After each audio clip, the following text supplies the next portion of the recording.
preseason schedule has begun, and we've got some big-time debuts. Fernando Mendoza, Jeremiyah Love, and some veteran players, in fact, maybe falling a little short in their starts to the 2026 season on today's NFL Six Pack.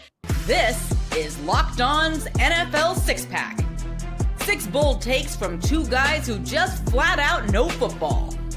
NFL experts Matt Williamson and Brian Peacock bring pure NFL talk. Great takes, no fluff, just honest football talk. Crack one open. It's NFL Six Pack on the Locked On Podcast Network.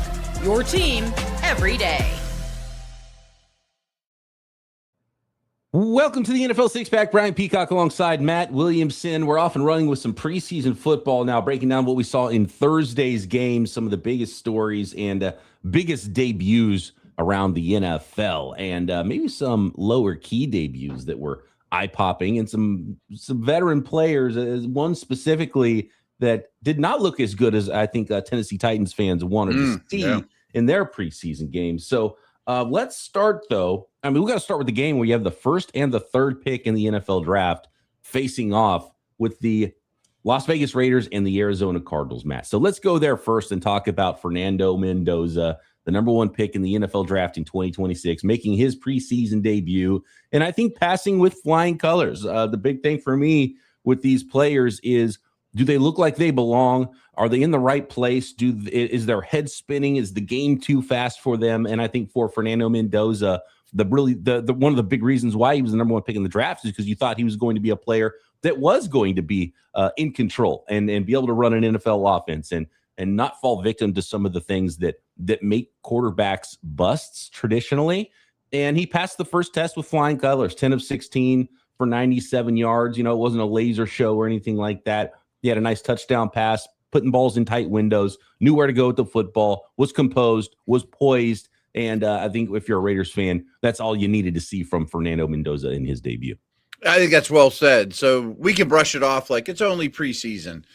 But these guys, that's their first time ever putting on an NFL uniform and walking into a stadium, and they know all eyes are on them, especially as first-round picks. I'm talking about quarterbacks in particular. That I very much agree that it's not something that's tangible, that I need him to complete X amount of his passes or have this touchdown to interception ratio. Just look like you really belong and are comfortable, and you're understanding how to get everyone in and out of the huddle, and you make checks at the line, know where to go with the football, comfortable in your drops and your timing. And he certainly looked that part. And I do think that's one of the most alluring things about him. Not that he's not physically gifted, but from the neck up, he seems to be really wired right. Yeah, and Clint Kubiak, the new Raiders head coach, did say that, you know, even though he looked good, Kirk Cousins was 5 of 6, threw a touchdown.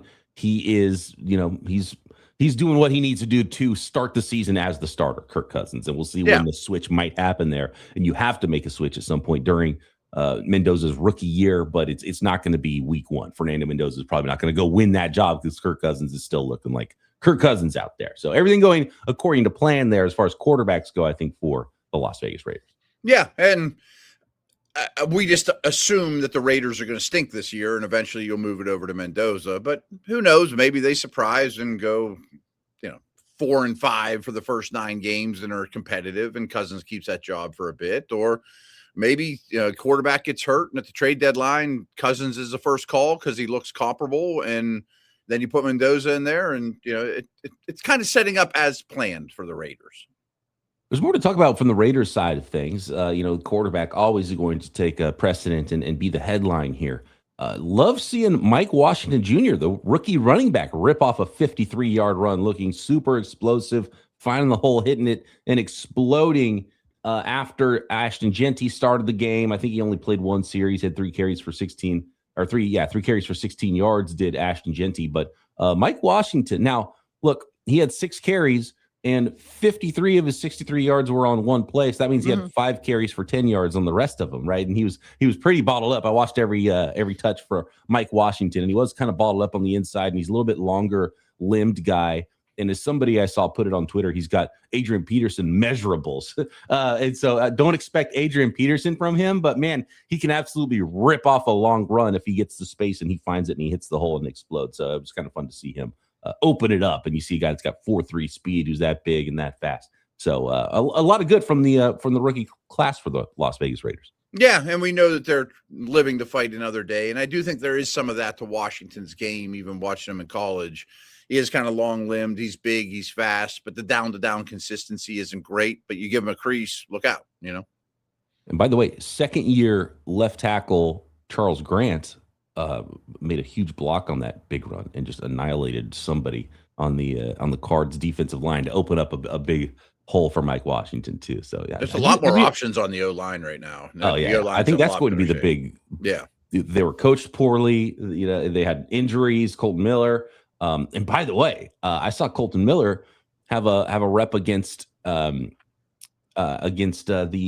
second year defensive tackle for the Arizona Cardinals, Nolan, and he Walter Nolan. He's back. He's healthy. He's a grown man. He had a sack and tackle for loss in this game. Before we transition all the way over to the Cardinals, I do want to have a couple of notes here. There was a touchdown catch for Jack Besh, so he's not dead.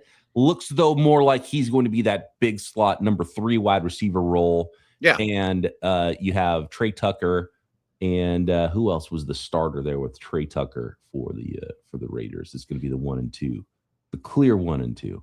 I'm looking at the stat book. And I was wondering, did Naylor start? Or Naylor, thank you. Okay. Yeah, it's Naylor. So Naylor and Tucker, I think, are going to be the number 1 and the number 2. Besh is going to be a big slot number 3 wide receiver, it looks like, in that offense.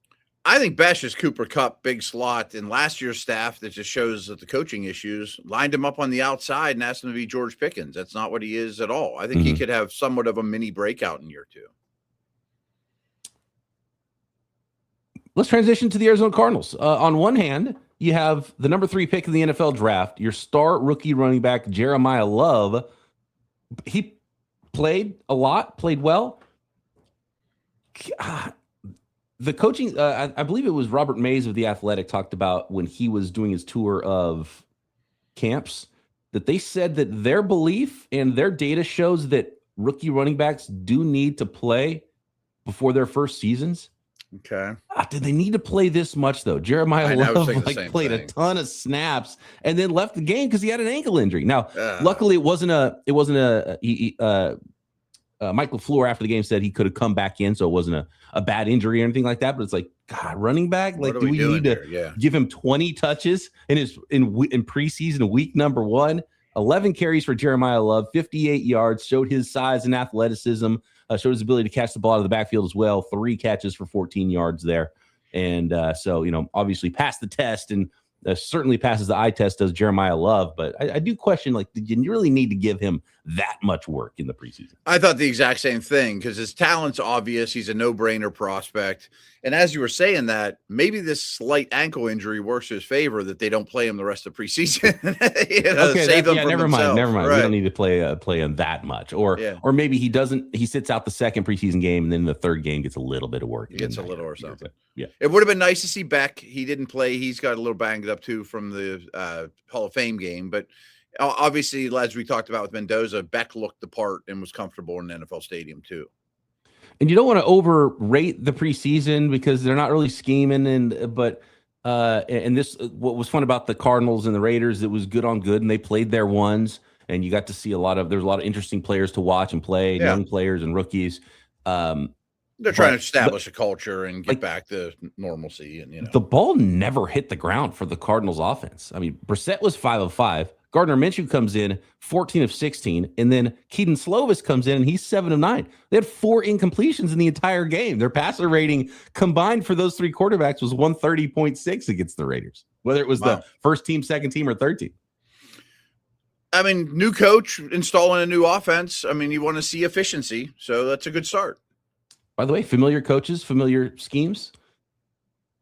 Family's the football business for both of those head coaches too. Good point. Anyway, a lot of work to do too. We're not going to mention any scores because, of course, that's not the important part of any of this. Next, we got to talk about some other debuts and some maybe underrated quarterback debuts out there that were not first-round picks. Next.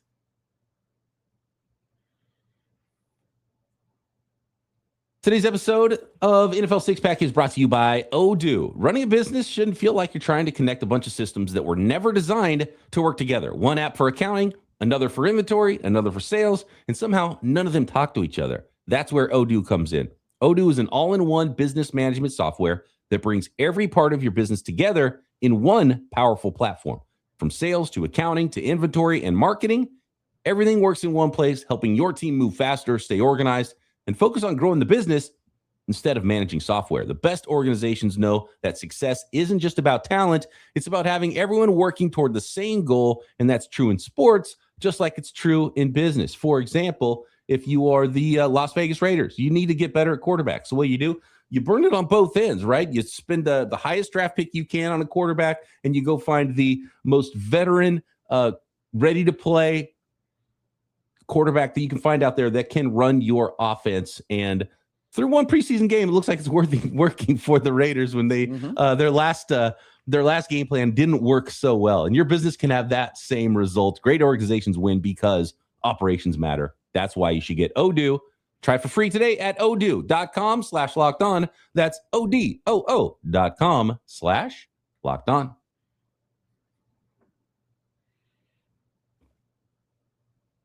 All right. I don't know if we have exactly 6 bullet points here. We kind of did pre-show. I think we might have more than that.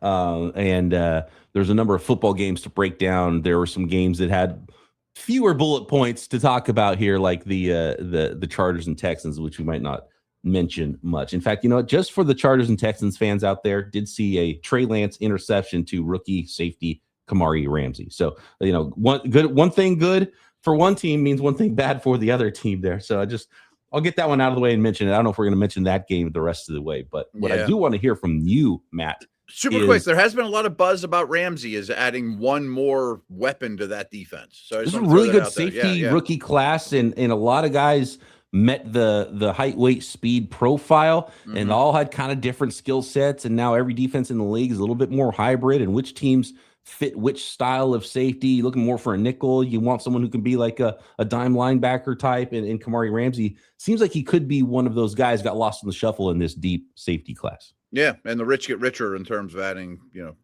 defensive. Defense. All they need is another star on that side of the ball, right? But again, the ball was thrown to him. That was more bad on Lance than I think great for Kamari Ramsey. But he was in the right place and caught the ball, and when opportunity presents itself, he didn't screw it up.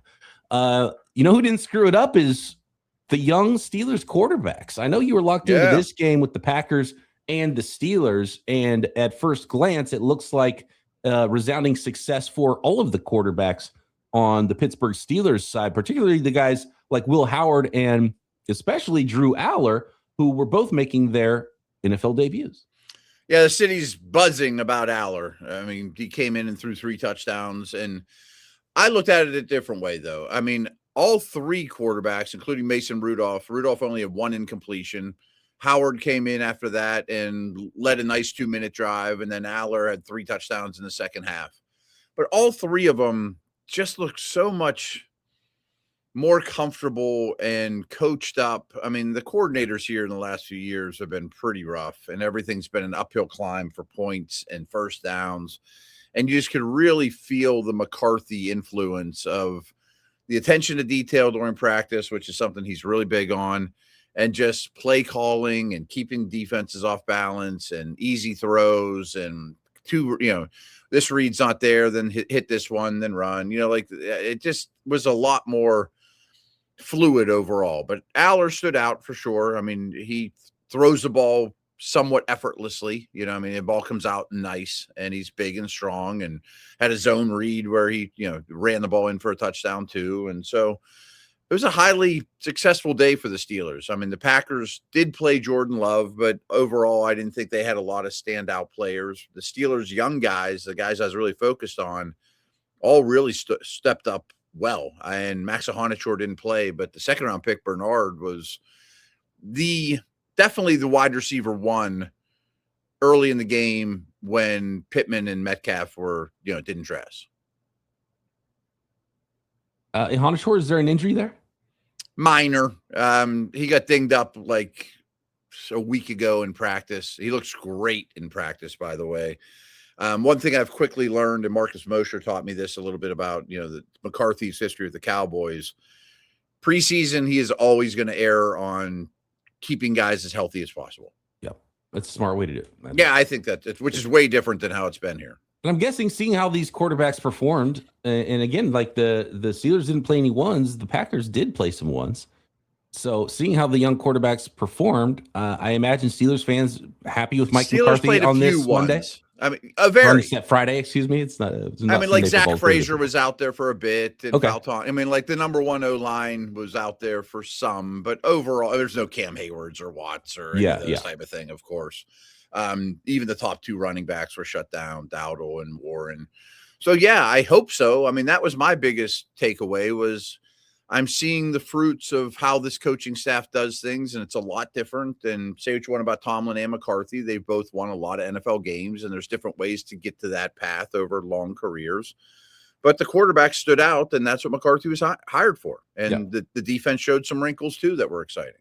And not to throw water on it or anything, because I know this is the Steelers fans are very excited about Drew Allar and more, but Mason Rudolph was also 10 of 11, right? So it wasn't just Drew Allar that was great in this game. It was working for all the quarterbacks that were out there. And are we going to give Allar or Caden Weegan credit on the 74-yard catch and run? So Caden Weegan is an interesting dude because he is like the best returner in the NCAA last year. They used a 4th-round pick on him. I'm like, that's awful rich for a returner only. But in the second half, they kind of featured him for, maybe he's going to get involved in the offense. But no, it was on him. I mean, it was a quick slant. The ball was delivered perfect. Semi-broke a tackle and then almost took it to the house, Let's see. There's one more I think I wanted to. Oh, what's going on with Caleb Johnson? Doghouse. Yeah. He barely played. Like, so 2 running backs didn't play the start, right? Right. And then it's a really bad still sign not in the game until the second half. I thought there was a chance he might lead the entire NFL in preseason rushing yards. Just run him to the ground and see what you got. And then he hardly played at all last night and none early in the game. I think he's on his way out. Yeah. Wow. What an interesting one there for a third-round running back. And he's just never gotten it going in the NFL. No. Did anybody stand out for you on the obviously the scoreboard and looking at this statistically? There's not a lot of standouts on the Green Bay Packers side of things. Their pass rush was pretty good. They had some early. The pass protection for the Steelers was bad, or the Packers pass rush was good. However you want to look at it. Lloyd showed a little juice. Tyrod Taylor came in for a series or 2. So I mean, it wasn't even like young quarterbacks to get excited about. We had multiple sacks here. We had sacks from Zaire Franklin, Brenton Cox Jr., Oladapo, and Warren Brinson. So 6 sacks. Or no, that was tackles for loss. I'm sorry. 3 sacks and 6 tackles for loss there for that defensive front for the Packers. Yeah, they were getting after the quarterback, though. We're going to move along to some other games here and some other big storylines. I think there's a lot of good, a lot of bad. We'll finish up our debuts, and then we'll start to look at some of the veteran players. And Niners Titans is interesting for multiple reasons, Matt. I want to start with the guy, since we're talking quarterbacks first here, Curtis Rourke, the Maple Missile, as he is known in some circles. He's a Canadian-born guy, went to Ohio. And if you look at what his numbers look like statistically at Indiana in 2024 versus Mendoza's numbers at Indiana in 2025 after he transferred in from Cal, they are nearly identical numbers. And Rourke, on a torn ACL, helped lead the Hoosiers the year before that were the upstart Hoosiers that we didn't really know how good that team was, led them to the tournament. And I think they got beat up in the first round of the tournament, but just having the they were ahead of the schedule. They were ahead of the timeline. Having the Indiana Hoosiers in the tournament was like, what? Indiana? And Curtis Rourke was the quarterback of that team. Then after the season, he was playing most of the season on torn ACL, had surgery. So like Will Howard last year for the Steelers, Curtis Rourke didn't play for the 49ers as a rookie. And so this was his NFL debut. Man, and he was really good. He was poised. Yeah. He was on target. He was accurate. We got to talk about his main receiver in this game as well, De'Zhaun Stribling. We'll get to that one next, but I want to finish up the young quarterback debuts here with Curtis Rourke, who throws with some anticipation. He was accurate. He knew where to put the ball, and he's not a statue. Got out and ran a little bit, which also got him hurt, Matt. He scrambled a few times, and then one time, I think they should have challenged it, by the way. I think he got in the end zone, but he got hit. He was trying to put his head down and get into the end zone on a scramble, got hit, and actually might have a broken rib or something there. He actually ended up leaving the game. He's supposed to play the whole first half and then end up leaving in the second quarter. 12 of 14, 101 yards. Didn't get credit for the touchdown. But really, and even the 2 incompletions were like good throws. And so really passed the test, Curtis Rourke. 49ers might have a future backup quarterback, and who knows, maybe Mac Jones could be available in trade if Curtis Rourke is able to keep this up, although he had some imaging on his ribs. I don't think they're broken ribs, but he had some trouble breathing after that, which is why he left the game and actually went to the hospital to get checked out to make sure everything's okay. I think it's just precautionary, though, but loved what I saw from Curtis Rourke and Kyle Shanahan's offense. Really nice fit. You obviously laid that out extremely well, but I love that pick for them because he just gets the red shirt basically, and in that environment was perfect. No expectations.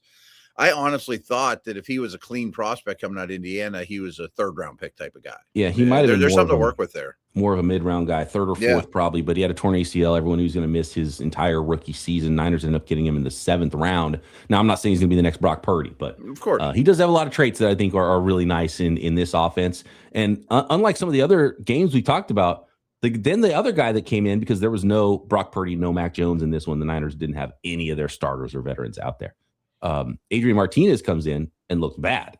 And so it's like you had good quarterback play to compare to bad quarterback play. And Adrian Martinez, 49ers fans are like, get this guy off the roster now. We've seen enough. Curtis Rourke won the job, right? So that there was a big difference in seeing the 2 quarterbacks in that game for the 49ers.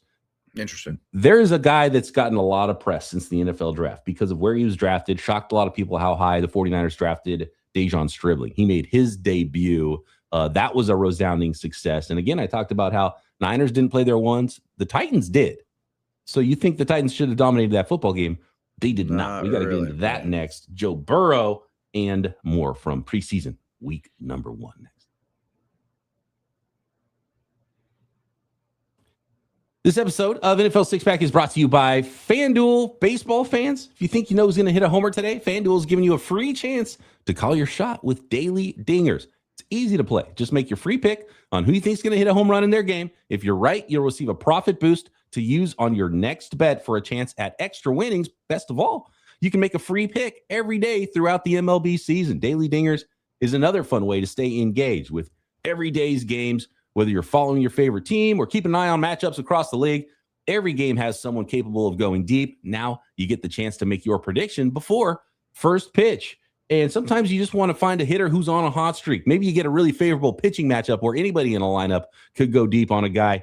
And if you think you know who's going to hit one, it's free. Make your pick every day on Daily Dingers. So are you ready to play your game today? Join all the action at FanDuel.com. That's FanDuel.com to play Daily Dingers and make your free pick on who's hitting a homer. And by the way, tons of NFL action as well. Preseason, regular season, who's going to hoist the trophy at FanDuel all season long. Play ball and swing for the fences on FanDuel, an official partner of MLB.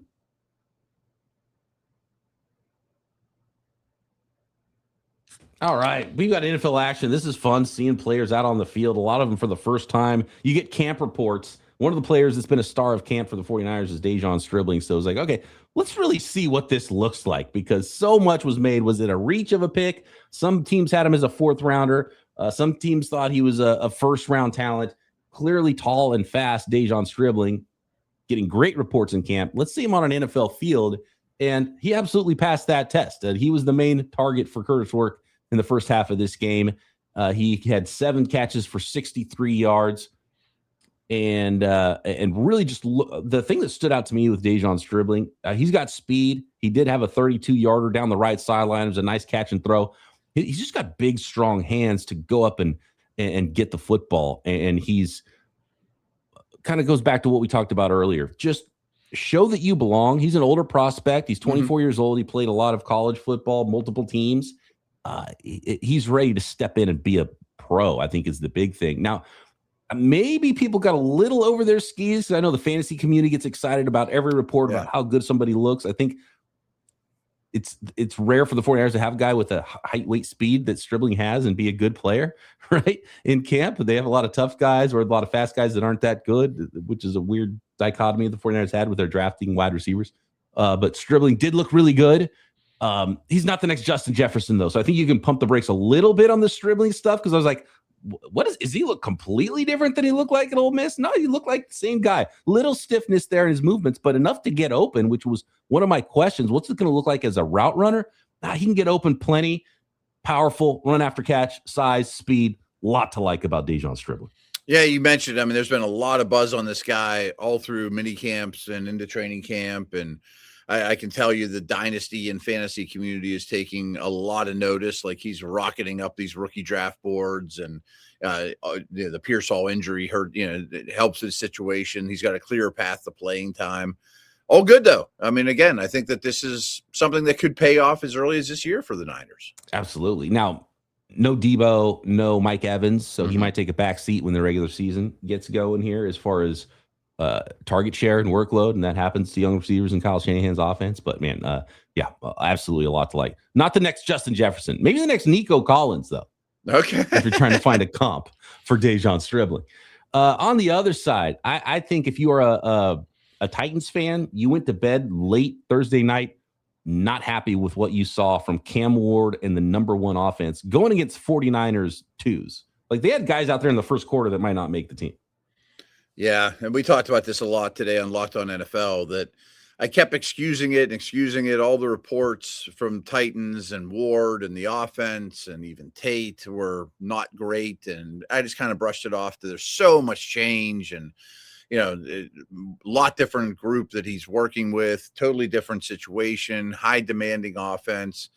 But I'm getting to the point now where you watch Ward, he kind of had like a fumble near the goal line. He was kind of screwed up and missed some easy just one of those throws. Low light, like, goes on the blooper tapes. It's like, that's not what you wanted to see in year two. When you got this guy who was a 7th round pick in the same draft last year, who looks awesome and poised. And it's not the first team offense. And he's a year behind in his development and his play compared to Cam Ward. First overall pick, right? He's off target on some throws where everything's clean for him. That was not a good preseason debut for Cam Ward, and really made me stop and think, oh man, maybe it might be time to get off the Cam Ward trade. Again, first preseason game, you don't want to overrate this stuff, but it's the only thing we have to go on for 2026 right now. Yeah, and I wish the reports were better before this too. So it's time, maybe this next one, please show me something that you're a lot more comfortable, because this is starting to get concerning. Will Levis probably looked even worse, though, if we're ranking up Titans passers in this game. Trubisky was 2 of 3, at least, as the main backup. Hendon Hooker got a little bit of work there as well, and I'd kind of forgotten he's on this Titans roster, and he played late in the game. But, man, Ward was the big story here, and maybe it's an even bigger story for the Titans than it is for, Rourke and Stribling and some of the guys who played for the 49ers who might not be in that starring role. It's all about Ward for the Titans this year. Oh, yeah. I mean, all the eggs are in that basket for sure. We'll see. And by the way, some people are maybe going a little overboard. They're trying to say, well, actually, Stribling is even better than the number 4 pick in the NFL draft, Carnell Tate, who was targeted 3 times, had 0 catches in this game, including rookie Ephesians Preseason shutting him down at the goal line. That was going to be one of the things that Carnell Tate was supposed to be awesome at. Maybe a little grabby was Preseason, but Preseason had a nice pass breakup in the first quarter of this game after the Titans had run down the field a little bit and had some big plays, some missed tackles from the 49ers defense, and then Ward targeted Tate in the red zone, a little out route at the goal line. Ephesians Preseason right there to break it up. So now you have your number 1 pick from last year, and then your number 1 pick from this year, big goose egg. Yeah. Again, not anything great coming out of Tennessee land of late. It's early, folks. Let's not panic, but I would really like some good news about the offense sooner than later. And one of the big things, you have Robert Saleh, you bring in a defensive-minded coach for the Titans. One of the things that you would think you could, he would plant his flag and we're going to be physical and we're going to go down fighting. But apparently they were out physicaled in the and we kind of saw it a little bit, I think, in this game. But in the joint practices, apparently they were out physicaled by the 49ers, according to beat writers on both sides. Yeah, I'm glad you brought that up because we did a clip from the Tennessee Locked On host just raving about, man, we got Tyler Rowland raves about everything, by the way. But yeah, I'm sure he was not happy about this. No, and he did bring up the joint practice, saying they got abused there, they got abused in the first half. This is starting to get ugly. You know, I'm kind of off on a tangent about it. You know, we got to talk really quickly here. I don't have many notes from Colts Patriots except that Anthony Richardson in the action that I saw did not look great. Played a lot. His line doesn't look terrible aside from the interception. He'd have a fumble on a scramble where he's passing up a check down with wide open receivers to kind of drop his head early, run, and then fumbles at the end of the play. So that was the big low light, I think, from him. Also had an interception. But aside from that, he was 11-14 for 145. Numbers were okay. The play-by-play wasn't great, and the tape wasn't great. Yeah. How about Joe Burrow? I think we got to end here with it's probably with Joe Burrow. And the Patriots didn't play a lot of guys, so let us know, Colts and Patriots fans, if there's something we're missing from that game. That was a big there was a big moment in the preseason because every coach takes the preseason different different level of seriousness, and so sometimes there's a lot to take from some of these games, and sometimes they're just like, let's get healthy and get to the season. But Joe Burrow, the Bengals put him out there and decided to just not block, and he gets lit up and has a little bit of an arm thing now. He was 5 of 6 before that, but you can't get QB1 hurt, especially this QB1 for the Cincinnati Bengals.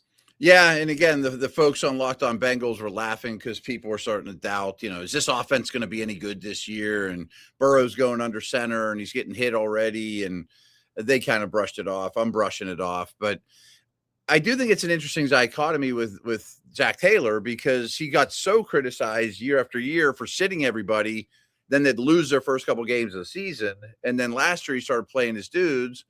This year he plays his dude and he gets hit and, takes a big shot. So kind of can't win no matter what. That's true. And then on the other side, the Lions didn't play anybody. So, and true, when you have Burrow out there, that means you have your number one line.